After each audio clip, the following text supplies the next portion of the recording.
Welcome to Land Academy. I'm Jack Butala. I'm Jill DeWit. We show you how to buy real estate for half of what it's worth. And sell it on the internet really fast. We are Jack and Jill, and this is the Jack and Jill Show too. With over 15,000 completed transactions, we're the experts at acquiring property. Of all kinds, not just land. For half price and flipping them for way more. All right, let's get this show started. Jack Butala with Jill DeWit. Hello. Welcome to our show today. In this episode, Jill and I talk about how to get GPS coordinates for rural land. Before we get started, let's hear about some funny stuff that's happened to us recently, Jill. So I'm driving around with one of the children, and this thought hits comes across is, they tease us because we drive around listening to, we're often interested in some of the music from our day when, we were their age. So are they going to be walking? And I'm listening to Ariana, whatever. I mean, they have some really racy music, right? Because I'm trying to listen to their music, and I'm looking over at kid number 2, and I'm thinking, watch it, kid. You might be walking around at this age, listen. And what are your kids going to say when they're hearing all this? I mean, their lyrics are crazy. I mean, is that really going to happen? Yeah. Could you imagine? I mean, I think every generation gets a little bit racier and racier until it's like, until it's like ancient Rome, where no one wears any clothes. I mean, and then it comes full circle. Think about some of these bands and the screaming, that kind of music. And then number 2, I mean, I get the EDM, I like that, but some of these are like a little bit, if I had little kids in the car, I'd have to turn it off music. I mean, what's that going to be like? Hey, Grandpa, what does such and such mean? You know what I mean? How's that going to go? I'm happy to explain that stuff. Isn't that funny? I mean, do you really think that's going to I guess that's going to happen? Yeah, I don't know. I think it's, the more education these kids have about this stuff, the better. It's so funny, but I don't know. Yeah, it's hilarious. We all do it. We all tease our parents. I think you might have gotten a little bit embarrassed. Did you get a little embarrassed in front of them? Well, yeah, I mean, a little bit, because they're just, there's a lot of sex talk. Yeah, that's what I mean. You're the mom. Exactly. And we're just jamming. I'm like, okay, I'm going to jam with you. So too funny. It's fun. They're at the age now when they get in the car, and I want to hear their songs on the radio because it helps me. I'm like, okay, do whatever you want. Yeah. Like, okay. I have a confession to make about this. Tell me. I like the kids' music. I mean, like 80 or 90% of it. I really do. I thought, my parents hated it. They hated my music. Yeah. They turned that crap off. I like the kids' music, most of it.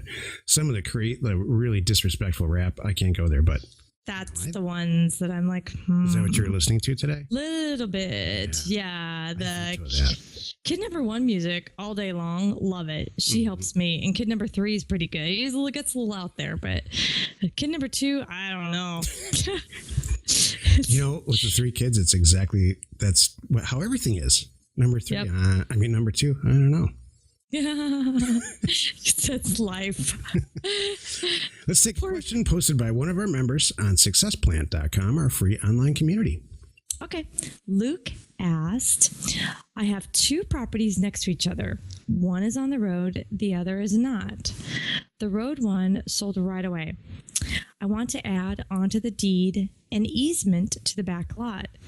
Can I just write on each deed that the grantor reserves a 30-foot easement across the easternmost border of property X to allow property Y access? Is there some special wording I should use? Does it change all over the place? Like 20 foot is not enough, but 30 is, or what? Crazy question. Good. It's a wow. great question. This is PhD level stuff now. No, the short answer is it changes everywhere. So there's sometimes there's a big process that's involved, even if you own all the properties. Right.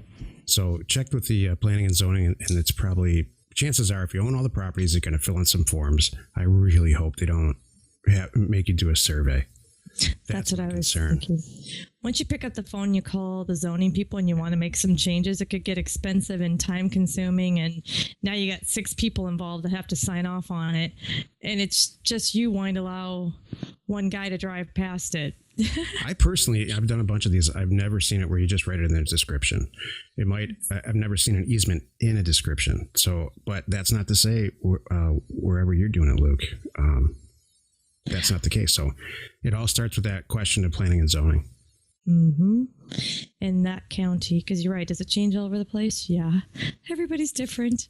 You know, it's so funny. That's what's funny about this. Our world is, even you think the same state, you know, that do it all the same way. No, different counties will do stuff different ways. It doesn't matter if they're in the same state. Exactly. So, cool. If you have a question or you want to be on the show, reach out to either one of us on successplant.com. Today's topic is how to get GPS coordinates for rural land. It's a huge topic that comes up all the time. And there's a couple of 3-4 ways to do it. We're going to run through all 4 of them, or however many number there are. And chances are it's probably going to lead to more questions. Yeah. No, this is a big topic. And I think I know why. About 6 months ago, maybe 8 months ago, you could go on to Google Earth Pro, type in an APN, assessor's parcel number, and if there was a participating county, it would just, the land would magically pop up with all the boundaries there and the whole thing, and it was neat and beautiful and awesome. But then what happened, Joe? They took it away. Somebody bought them, and then I don't know where it went. Somebody bought that capability. It turns out it wasn't Google doing that at all. They had it all subcontracted out to some company that did an overlay. It was pretty techie stuff, and that company got sold. Mm-hmm. And RealQuest bought that company. So overnight, without an announcement, I think you just couldn't do it anymore. So now it resulted in a flood of questions to us. Mm-hmm. So I've done a video on, and put it on YouTube on how to find, with an assessor's parcel number and a plat map, how to find your land. And it is pretty simple if you have a plat map and you have, if you understand range and township and all of that stuff. But it all starts, to make this very simple, with a plat map. And you can get, if you're a member of ours, you can usually get a plat map through our, the data subscription that you get with our monthly membership. If you don't, you can always call a county, get a plat map, which is still going to require to understand range, township. So there is a learning curve, but the beautiful thing about geography in general, I say this to our kids all the time, it doesn't really change. So once you learn how to do this stuff, it's kind of like math. I know it's tough in the beginning, but once you learn how to do it, it's pretty simple. Mm-hmm. So you take that plat map and you get the range and the township and the section number. So you like range 23 north, township 21 south, 13 south or something, and then section 21. Go ahead. I was going to add in there for anyone who raised your hand. I did. If anyone doesn't know a little bit what we're talking about, super easy to Google this stuff. You can Google what is a plat map. It's PLAT, and it'll kind of show you some and tell you a little bit what it is. It's kind of like a map. Maybe it's for a subdivision of your home. That's a plat. You're on a plat map, or maybe it's just vacant land out. It looks like you're looking out on a field that it's all one big piece of land, but it could be all subdivided up, and you wouldn't know it unless you actually look on the plat map. That's how you know what, like right here, there's an imaginary line, even though it looks all together, there's not a border. That's where the next property starts and all that good stuff. So that's what that is. And then on the plat map, it'll show you, back the way land was originally divided up with the township and, like Jack said, the range and the section. And that's real easy to look all that stuff up. There's all kinds of great resources to help you understand that if you need to know. Yeah, so I think 30 minutes of research on YouTube or however you learn with my video, and there's a bunch of other ones out there too. It's not hard to find. Mm-hmm. You're going to end up with what you'll do then is you'll find it on it. You can snap it in to Google Earth usually. There's lots of resources. The one that we use all the time is earthpoint.us. So you get the range township from the plat map and the section number, you pop it into there, and it says, and it literally, then you click on, go to Google Earth, click on it, and it flies you to Google Earth. And your cursor, if you haven't noticed it, your cursor in Google Earth down in the bottom right will show you the GPS coordinates. And bang, you found the property. I was going to add one thing kind of funny. I had a member the other day in Success Plan ask us, like, what is the big deal about Earth Point? It was so funny. Yeah. And I thought, it's like, why do you guys even care? And I'm like, it was really nice. I said, you are so lucky. Most of the time you have the GPS coordinates. We didn't have that back then. And I even went on to add that, back in the day, I couldn't even, pull up a plat map online like I can now and print it out if I want to. You had to physically call the county, physically write a check, mail it in, and wait for them, 3 weeks later to send you the map. And then you're still trying to decide if you want to buy the property at this point. Google Earth changed everything. It really did. When I started, I don't want to sound like an old man, but when I started, we had, the maps that you used to do atlases in your car. You drive around. We had all 50 states of atlases, and that's how we found property. Yep. And it was kind of way more of a stab in the dark than it is now. Yeah. So, that's really, it starts with a plat map. From there, you research Range Township, and you'll find it. And then go to Google Earth, snap it in use earthpoint.us, snap it in. We have no affiliation with them, by the way. Snap that map in, get the GPS coordinates, and now you're in business. And the nice thing about starting with, I always loved, for some reason, I never trust just one source. So the good thing about starting with a plat map is that you can look at it and there's stuff on the plat map, easements, and you can see it in Google Earth. And then you can really tie it back to exactly what, you tie it back to two. You have two sources, so you know it's right or you know it's wrong. Does that explain anything, Jill? I mean, there's other ways to do this. I don't want to make it complicated. Well, you can go the easy way and have access to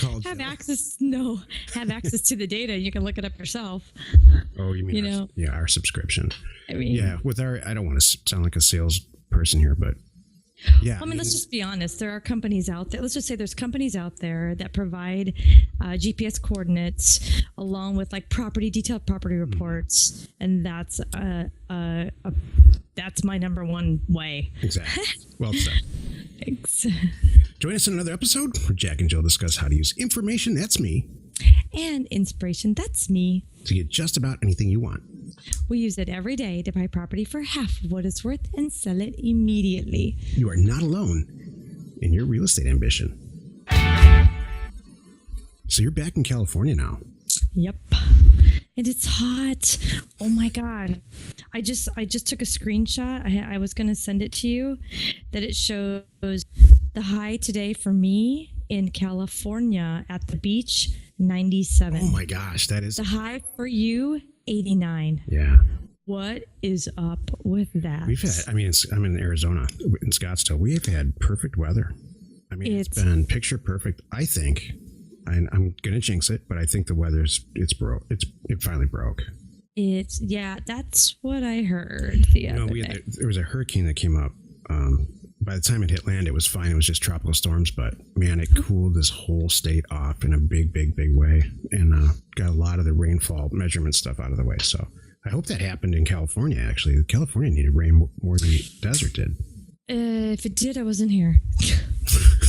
How was Florida? So yeah, how was Florida? It was good. It was, yeah. What are the highlights? It was I was gonna say them for our shows. I still have a funny thing. It was I have some funny little things I was gonna leak out the next several shows. So yeah, but it was really good. Little humid, but actually just perfect. Got really lucky. Cool. I'll share a funny story on the next show. Okay. Tomorrow. Do you think we covered all this GPS stuff? I really do. I think we did. There's just no silver bullet. That's, it's one of those things where you have to, it comes up a lot because it takes a good half hour to really sit down and learn and understand it. Yeah, and figure it out. And you have to line up a map and be looking at a map. And do you do it anymore at all? There's a work. Oh, sure. Oh, yeah. Heck yeah. I thought you leave it to our people. No, I still do it because I get excited when properties come in. Yeah, and I can't wait. So I don't want to wait for them. I just start looking up, figure out where it is myself. When it comes in and it's cheap, and I'm like, oh, I got it. Yeah, exactly. Exactly. Cool. Information and inspiration to buy undervalued property. We are Jack and Jill, and this was the Cash Flow from Land Show. We are the experts at acquiring property of all kinds, not just land, for half price, just so we can flip it for way more. And really fast. Thanks for listening. You are not alone in your real estate ambition.